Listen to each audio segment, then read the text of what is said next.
At 3:47 a.m. on June 18, 1944, Corporal Vincent Rizzo pressed his thumbs into the femoral artery of a screaming ranger at the base of Point du Hoc.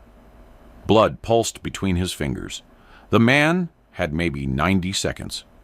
Standard Army field dressing protocol said, pack the wound, apply tourniquet, inject morphine, wait for evacuation.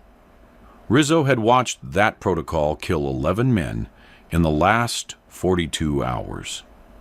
He pressed harder, found the pressure point 2 inches below the inguinal ligament, and felt the hemorrhaging slow. The ranger stopped screaming.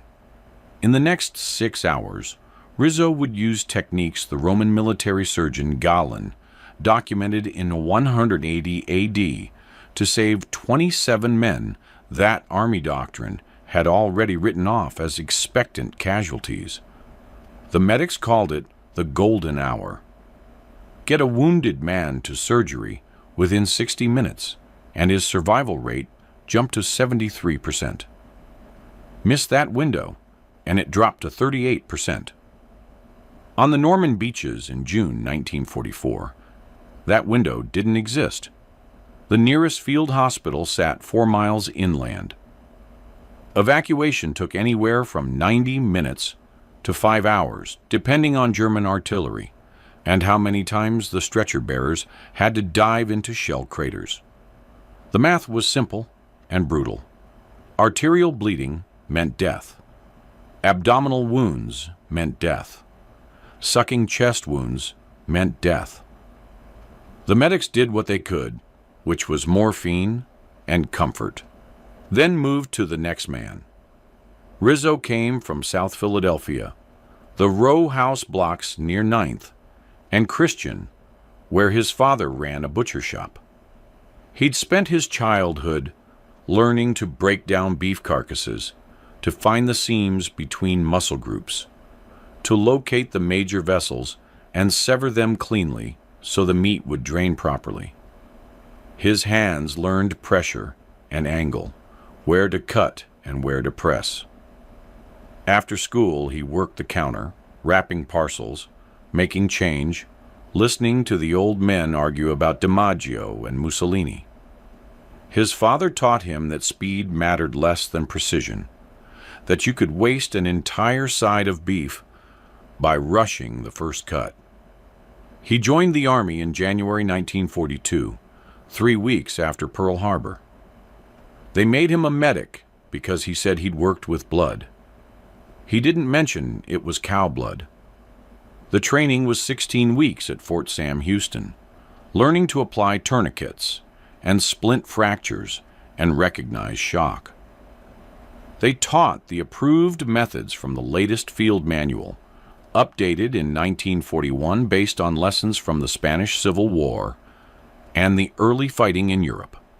Pack the wound with sulfa powder. Apply pressure dressing. Tighten tourniquet until bleeding stops. Inject morphine. Tag and evacuate. The instructors repeated it until every medic could do it blindfolded, which was good because half the time they'd be doing it in darkness or smoke or with their hands shaking so hard the syrettes would fall in the mud. Nobody taught them what to do when evacuation was impossible. Rizzo landed on Omaha Beach at 7:15 a.m. on D-Day with the 2nd Ranger Battalion. The ramp dropped, and the machine gun fire sounded like a riveting hammer working sheet metal. He made it to the seawall somehow, and spent the next 18 hours crawling between wounded men in the tidal zone. He used every syrette in his kit by noon. By evening, he was reusing dressings, shaking sulfa powder into wounds that would be gangrenous in 2 days. He learned the difference between the men who would make it and the men who wouldn't. The ones with arterial bleeding wouldn't. You could pack those wounds until your fingers cramped, but the blood would seep through, and then pour through, and then the man would go gray and cold, and that was that. Private First Class Bergstrom bled out from a femoral wound at 4:20 p.m. on June 6th. Rizzo had packed it twice, used a tourniquet, elevated the leg. Bergstrom, who'd worked construction in Minneapolis and could calculate board feet in his head, died anyway. Staff Sergeant Calhoun, a tobacco farmer from North Carolina, took shrapnel in the brachial artery at 9:33 p.m. the same day. Rizzo tried everything in his kit. Calhoun lasted maybe 8 minutes, long enough to ask Rizzo to write his wife. Then his eyes fixed on something past Rizzo's shoulder, and that was all.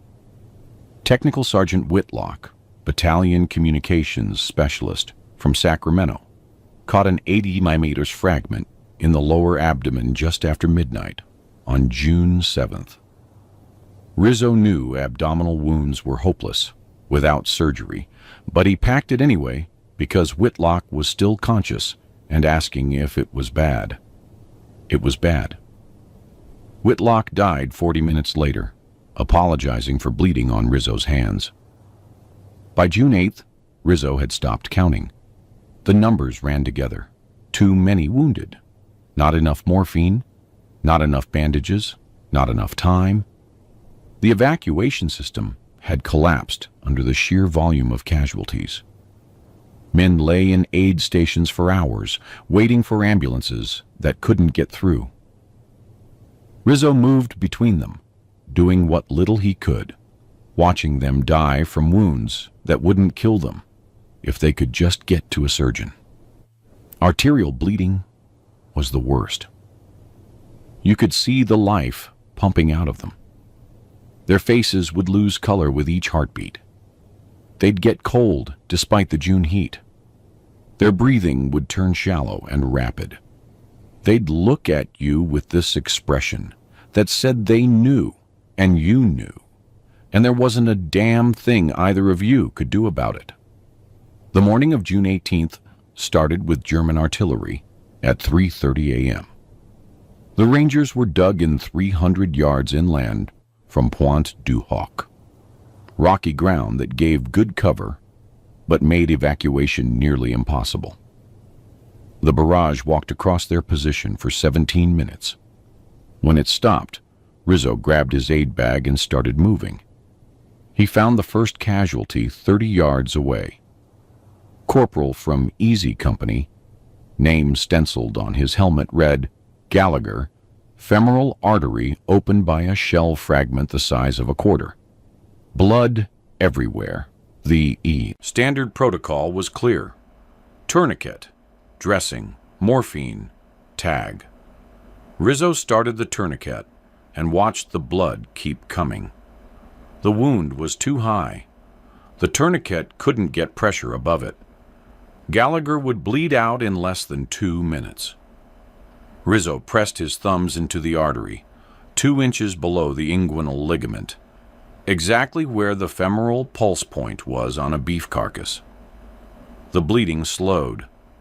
Not stopped, but slowed enough that Gallagher's eyes stayed focused. Rizzo held the pressure for 30 seconds, 45, a full minute.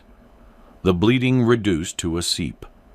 He packed the wound while maintaining pressure with his other hand, then tied the dressing tight enough to hurt. Gallagher gasped, but the bleeding stayed slow. Rizzo injected morphine and moved to the next casualty. Behind him, Gallagher was still breathing. The aid station sat in a crater 50 yards back, a muddy hole covered with a canvas tarp. The battalion surgeon, Captain Brennan, was a general practitioner from Scranton who'd been doing field surgery for 36 hours straight. He looked at Rizzo when he brought Gallagher in. Femoral? Yes, sir. He shouldn't still be conscious.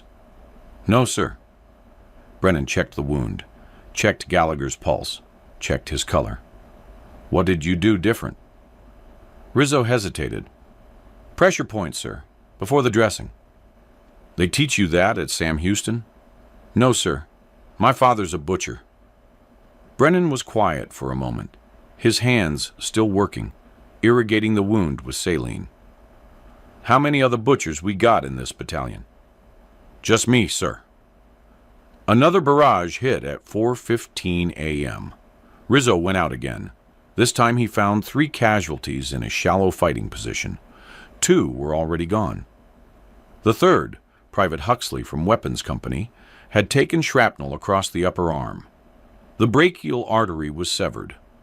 Standard protocol said tourniquet, but Rizzo could see the wound was too high for that to work. He found the pressure point in Huxley's armpit, pressed hard with his whole hand, felt the pulse weaken under his palm. The bleeding slowed.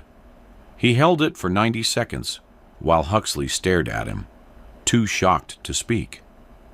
Then Rizzo packed the wound with his free hand, wrapped it, and somehow the bleeding stayed manageable. Huxley made it to the aid station conscious. The sun came up at 5:47 a.m. Rizzo moved between wounded men like he was working the counter at his father's shop. Methodical, focused, his hands remembering things his brain had never formally learned. Pressure points. The spots where the major vessels ran close to bone, where you could compress them against something solid and starve a wound of blood. The femoral artery against the pubis. The brachial artery against the humerus. The subclavian artery against the first rib. The radial and ulnar arteries against the radius and ulna. Places the Army Field Manual never mentioned because they required anatomical knowledge most medics didn't have, but Rizzo had broken down hundreds of beef carcasses. He knew where the vessels ran because he'd spent 1,000 hours separating them from muscle tissue. He knew how much pressure it took to collapse an artery without rupturing it. He knew the difference between compression and crushing. His hands knew, even if he couldn't have written it down in a medical text. They just knew. By 7 a.m., he'd brought 6 men to the aid station who shouldn't have survived the trip. Captain Brennan noticed. "You're doing something I don't understand." "Pressure points, sir." "Show me." Rizzo demonstrated on Brennan's own arm, finding the brachial pressure point in the armpit. "Here, you press against the bone. Cuts off blood flow without a tourniquet." Brennan tested the spot himself, felt the pulse stop in his wrist. Galen wrote about this. 2nd century Rome.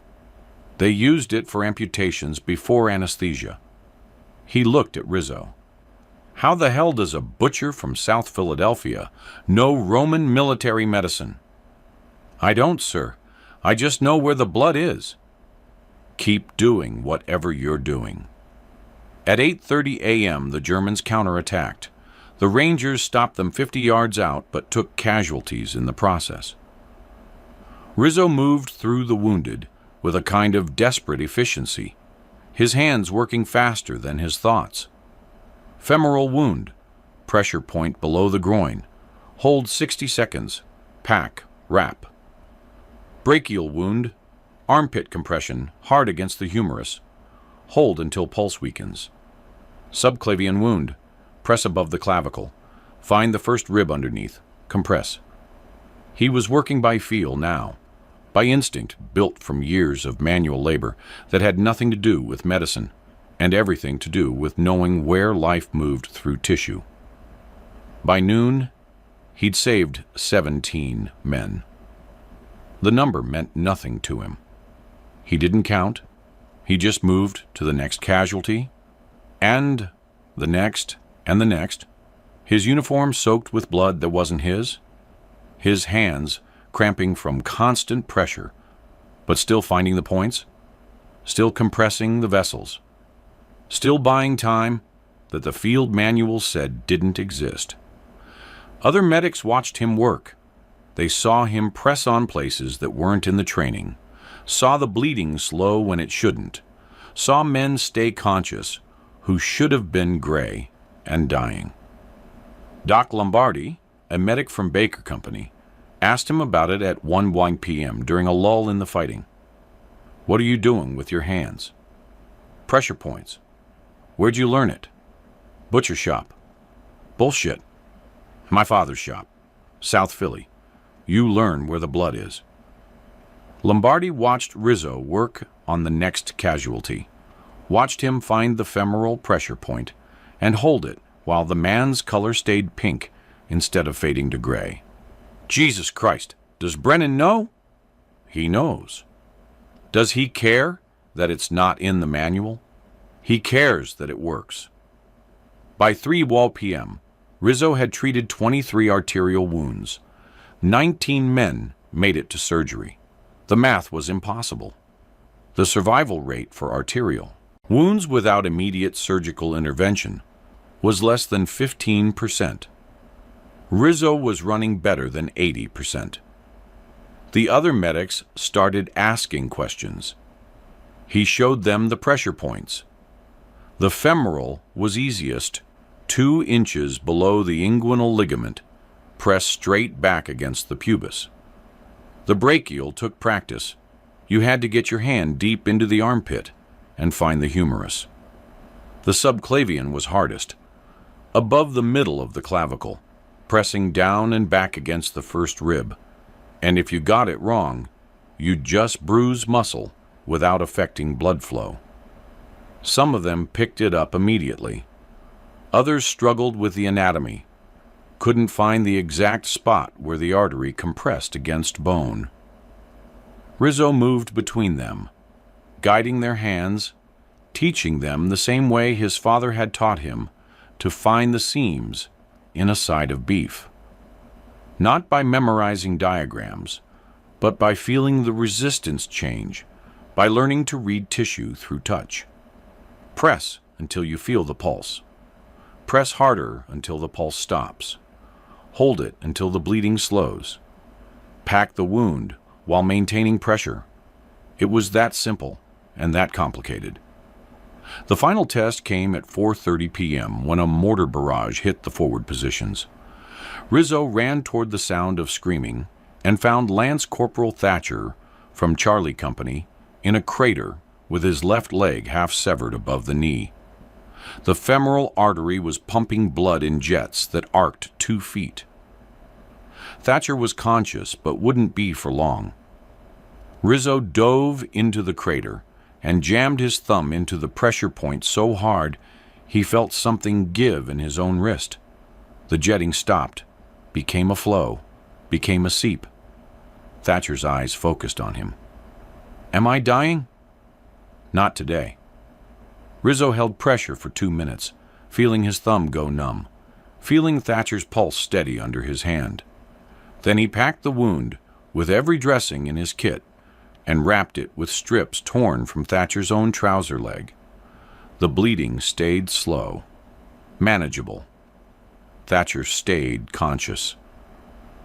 2 Rangers carried him back to the aid station, while Rizzo held the pressure point during the entire trip, walking bent over beside the stretcher, his thumb locked in position. Captain Brennan took one look at the wound and started prepping for surgery in the field. This should have killed him before you got there. Yes, sir. You held that pressure point for what, 5 minutes? About that, sir. Can't feel your hand anymore, can you? No, sir. Brennan glanced at him. Go get it working again. I need you functional. Rizzo stepped outside the aid station and flexed his hand until the feeling came back, pins and needles turning into sharp pain and then dull ache. His thumb was purple, where he'd compressed the artery. His wrist was starting to swell. He'd probably torn something. It didn't matter. There were still wounded men out there. He picked up his aid bag and went back to work. By 9 p.m., the casualty count was final. 47 men wounded in the day's fighting. 27 with arterial bleeding that would have been fatal under normal circumstances. Rizzo had treated all 27. 23 survived to reach surgery. The 4 who didn't die had wounds too severe for any technique to save them, one with a severed carotid, two with massive internal hemorrhaging, one who bled out before Rizzo could reach him.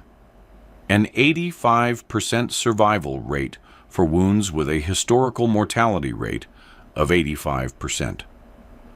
The numbers were so far outside normal statistical variance that Captain Brennan spent an hour writing up the incident report, trying to explain what had happened in language that wouldn't sound like fiction. He called Rizzo into the aid station at 10:30 p.m. "Sit down before you fall down." Rizzo sat. His hands were shaking now that the adrenaline was fading. His uniform was stiff with dried blood. He couldn't remember the last time he'd eaten. "I'm recommending you for a Bronze Star," Brennan said, "and I'm sending a report to Division Medical about this pressure point technique. It needs to be in the field manual." "It already is, sir. Roman Army Field Manual from the 2nd century." "The current Army Field Manual." "Yes, sir." "You understand what you did today?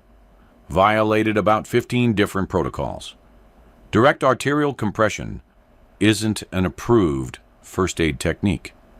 It requires anatomical knowledge medics aren't supposed to have. If one of those men had died because you used an unapproved method, you'd be facing a court-martial." "I know, sir." "But they didn't die?" "No, sir. 23 men who should be dead are alive. That's going to raise questions." The questions came 3 days later when a medical inspector from V Corps arrived at the battalion aid station. Major Ashford, a career Army surgeon with 30 years of service and a textbook understanding of field medicine. He reviewed Brennan's report, reviewed the casualty statistics, and summoned Rizzo to division headquarters on June 21st. The headquarters was a commandeered farmhouse 4 miles inland. Rizzo sat in a room that had probably been someone's parlor, while Major Ashford read through the incident report for the 3rd time. Finally, he looked up. "Corporal Rizzo, I'm trying to understand how a medic with 16 weeks of training achieved results that contradict every survival statistic we have for arterial wounds." "Pressure points, sir."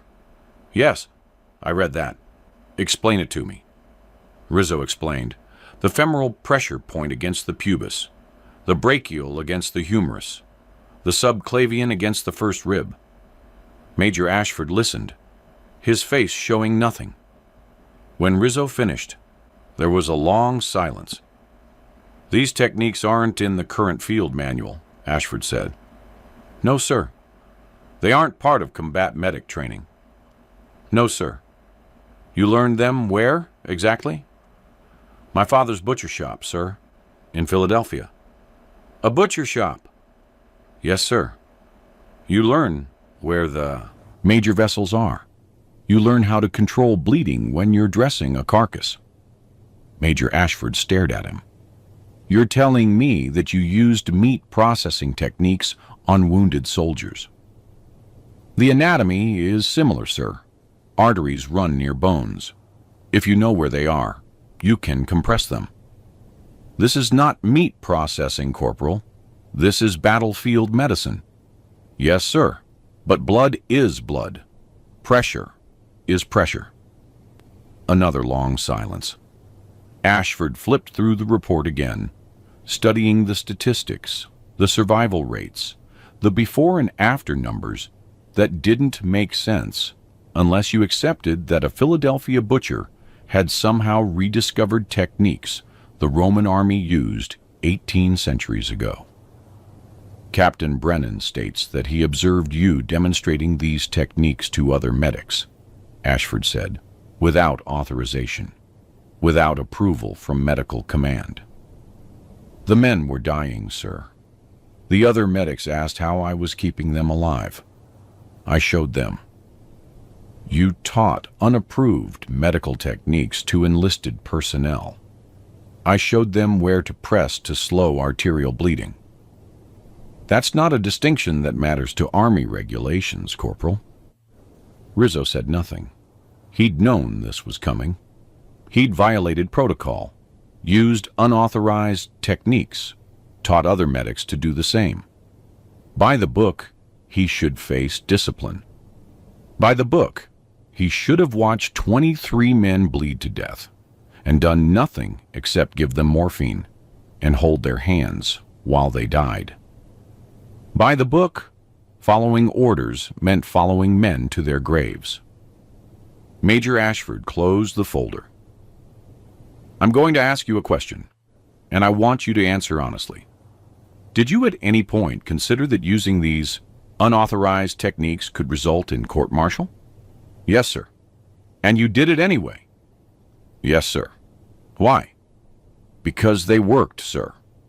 Because men who should have died stayed alive. Because a court-martial seemed like a reasonable price for 23 lives. Ashford studied him. Captain Brennan says you've been a medic for 18 months. You landed on Omaha Beach on D-Day. You've treated approximately 200 casualties in the last 2 weeks. Is that accurate? I haven't counted, sir. That sounds about right. And before June 18th, what was your survival rate for arterial wounds? Maybe 1 in 10, sir, if that. And on June 18th, 23 out of 27. Do you understand how statistically impossible that is? No, sir. I just know it happened. Major Ashford opened the folder again, pulled out a separate sheet of paper, and slid it across the desk. It was a technical diagram showing the major arterial pressure points in the human body. The femoral, the brachial, the subclavian, the radial, the carotid, each one marked with precise anatomical landmarks. At the bottom, a citation.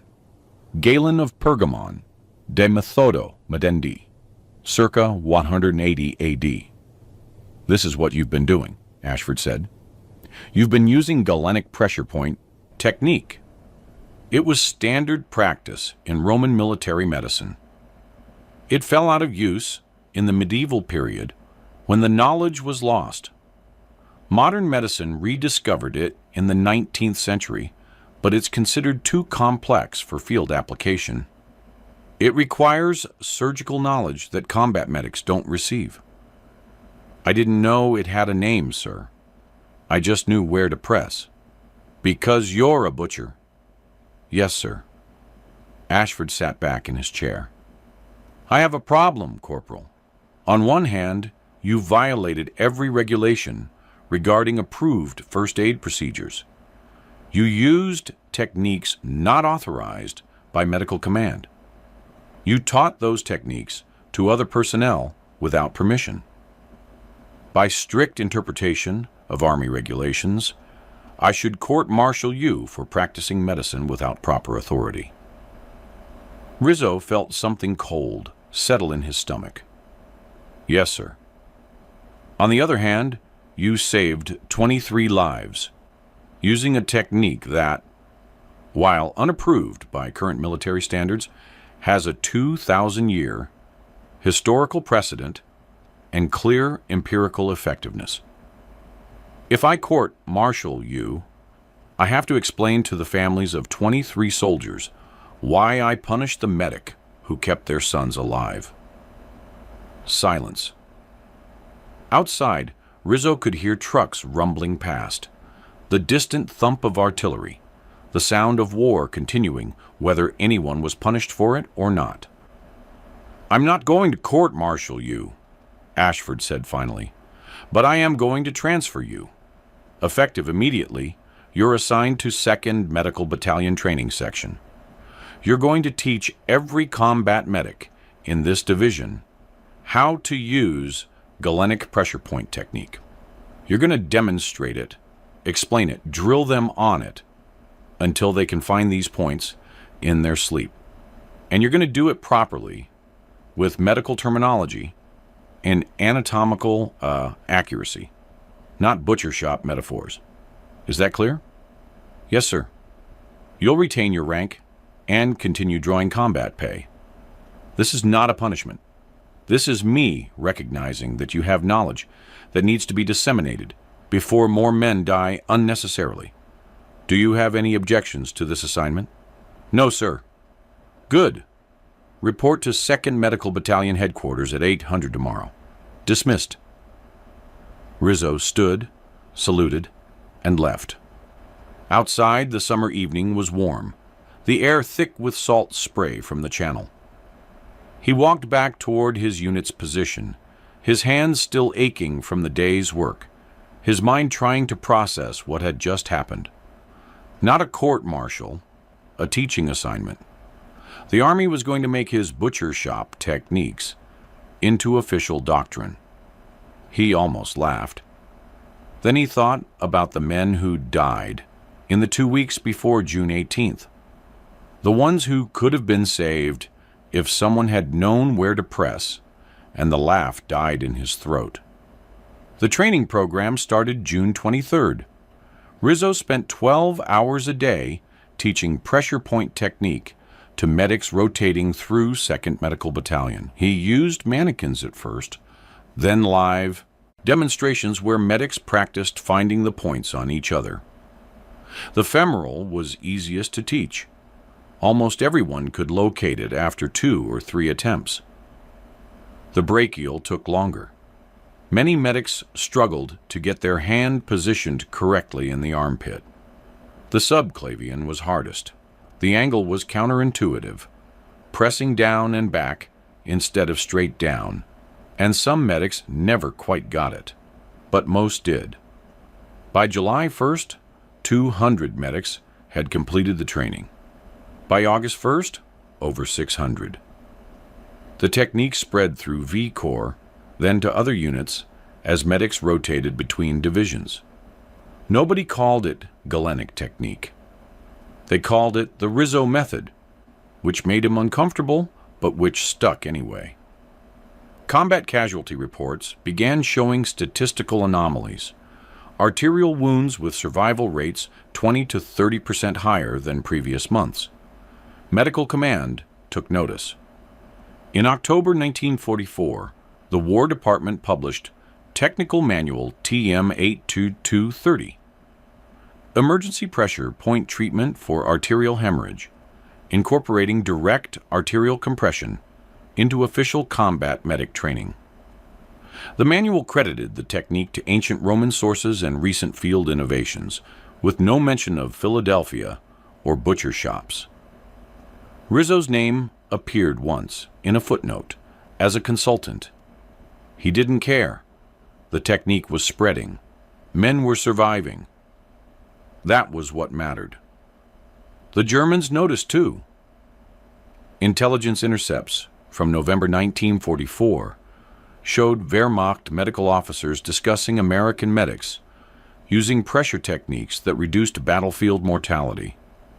German field hospitals reported increased survival rates among captured American wounded, which puzzled their surgeons until they observed American medics at work.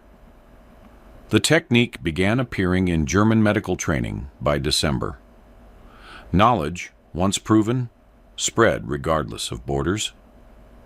Rizzo stayed in the training section until the end of the war. He never returned to combat, never saw the men he'd saved on June 18th, never received his Bronze Star, because the paperwork got lost somewhere between division headquarters and Washington. He didn't mind. He taught medics until May 1945, when Germany surrendered and the training pipeline slowed to a trickle. He was discharged in September 1945 with the rank of sergeant and nothing to show for his service except memories and a permanent ache in his right thumb. He returned to Philadelphia and went back to work in his father's shop. The same counter, the same row house blocks, the same old men arguing about baseball. He married a girl from the neighborhood in 1947, had 3 children, took over the shop when his father retired in 1952. He never talked about the war, except in the vaguest terms. When customers asked about his service, he said he'd been a medic in France. When they pressed for details, he changed the subject. In 1967, a medical historian from the University of Pennsylvania interviewed surviving combat medics for a study on field medicine innovations during World War II. Someone gave him Rizzo's name. The historian showed up at the butcher shop on a Tuesday morning in November with a tape recorder and a copy of TM 8230. Rizzo looked at the manual, looked at the footnote with his name, and said he didn't have time for interviews. The historian came back 3 more times before Rizzo finally agreed to talk for 30 minutes after closing. The historian asked about June 18, 1944. Rizzo told him about the arterial wounds, the pressure points, the 23 men who survived. The historian asked where he learned the techniques. Rizzo pointed at the meat counter, at the beef carcasses hanging in the cooler. The historian asked if he knew he'd rediscovered methods used by Roman military surgeons. Rizzo said no, he just knew where the blood was. The historian asked if he felt proud of what he'd done. Rizzo said he felt tired. The interview was archived at the Army Medical Department Museum at Fort Sam Houston, Texas. It sat there for 40 years, one of thousands of oral histories recorded from World War II veterans. In 2007, a military medicine researcher found it while preparing a paper on the evolution of combat first aid. The paper, Battlefield Innovation, and the Rediscovery of Ancient Techniques, a case study of arterial pressure point treatment, 1944 to 1945, was published in the Journal of Military Medicine in 2008. It estimated that pressure point technique, as taught and disseminated by Corporal Vincent Rizzo and adopted throughout Allied forces by early 1945, was responsible for saving between 3,000 and 5,000 lives during the final year of the war in Europe. Rizzo died in 1998 at the age of 76. Heart attack, his daughter said. Quick and quiet, the way he'd lived. His obituary in the Philadelphia Inquirer mentioned that he'd served as a combat medic in World War II and operated Rizzo's Quality Meats on South 9th Street for 46 years. It didn't mention Normandy, didn't mention June 18th, didn't mention the 23 men or the 3,000 that came after. His daughter found his discharge papers when she was cleaning out the house. Sergeant Vincent Rizzo, 2nd Ranger Battalion, European Theater. Attached to the papers was a carbon copy of a Bronze Star. Recommendation form dated June 21st, 1944. Never approved, never processed, never awarded. She framed the recommendation and hung it in the butcher shop, which one of his grandsons still operates. Customers occasionally ask about it. The grandson tells them his grandfather was a war hero who saved lives using techniques he learned in the shop. He doesn't know all the details. Nobody does anymore. The story is too old, too distant, buried under decades of silence and humility. But the technique is still taught. Every combat medic who graduates from Fort Sam Houston learns pressure point treatment in week 6 of their training. The manual still credits ancient Roman sources. The instructors still demonstrate the femoral compression, the brachial compression, the subclavian compression. They teach it as established medical knowledge, as if it had always been there, as if it wasn't recovered from the ancient world by a butcher from South Philadelphia, who understood that blood is blood and pressure is pressure. And sometimes knowing where to put your thumbs is the difference between 23 men living or dying on a morning in June.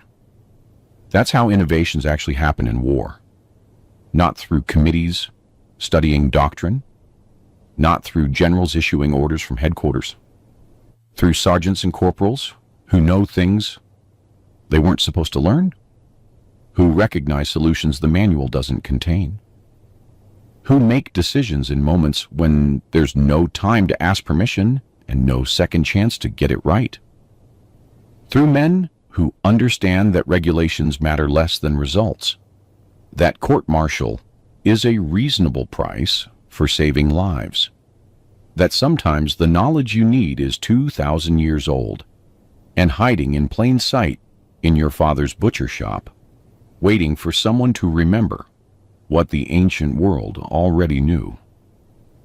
Vincent Rizzo pressed his thumbs into the right places, and 23 men survived a morning that should have killed them. The Army made it official doctrine. The technique spread across armies and decades, and somewhere in those numbers, 3,000 saved. 5,000. Some calculation we'll never pin down exactly. Somewhere in there is the echo of a simple truth that every combat medic eventually learns. Innovation doesn't come from the top down. It comes from the bottom up, from the people doing the work, from the ones who see the problem clearly because they're close enough to be covered in its blood. If you found this story compelling, please like this video. Subscribe to stay connected with these untold histories. Leave a comment telling us where you're watching from. Thank you for keeping these stories alive.